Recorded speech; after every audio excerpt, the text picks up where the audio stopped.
Hi everybody, I'm Chloe from CommsKick and today I'm going to talk you through my 5 steps for planning a big announcement for your organisation or business. So tip 1 is to tease. So a few days before your announcement, either by social media or your newsletter, reward your loyal audience by letting them know that something's coming. Tell them the date and time to tune in and you'll get people really excited about what you've got to say. A slight caveat to this though is in the current COVID-19 situation when there might be lots of similar announcements going around, or it might not be appropriate to tease, plus you might not feel confident doing that. So if that's you, head straight to tip 2. Tip 2. Prepare additional information which you release as soon as your announcement's been made. This might be a longer announcement on the news section of your website, a press release, or product pages if you're announcing a product launch. If you can't give your audience more details because you say it all in your announcement, then you need to re-evaluate your announcement, which should only include key messages.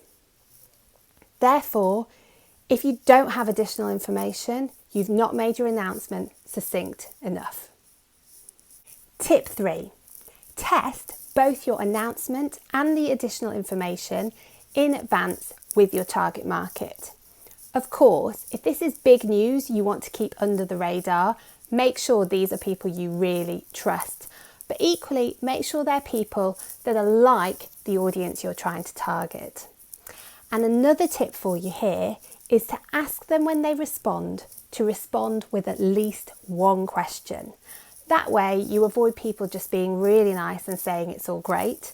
Plus, you get an insight into what other things people want to know once they've heard your news. It's remarkable what you can miss out of an announcement when you're really close to the project. So this is a vital step if you're putting a lot of time, money and effort into this news. Tip 4. Use a number of appropriate images to accompany your announcement. Have these prepped and ready to go and make sure you're really happy with them. If you're using social media to make your announcement, then the image you use for that might be quite different to the one you send to accompany a press release, for example. So make sure you have a bank of images that can be used in different scenarios. For example, 1 for social media, 2 for press, some to accompany your additional information, and 1 for seeding, which brings me to my final tip.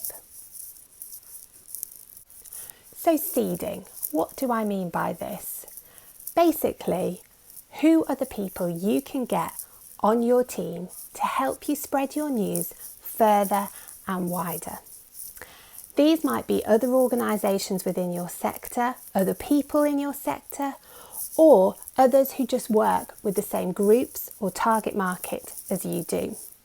A great way to seed your news is to send it in advance with an accompanying image and suggested social media post and ask them to post it on their social channels. Or could you organise a newsletter space swap where your news goes on their newsletter in exchange for the same at another date? Think about how you can get people to work with you and why it will help you both. And that's it. Hopefully by following those 5 simple steps, you can make sure the time you put into planning a big piece of news or a big new piece of activity is really effective and reaches lots of people in the early stages.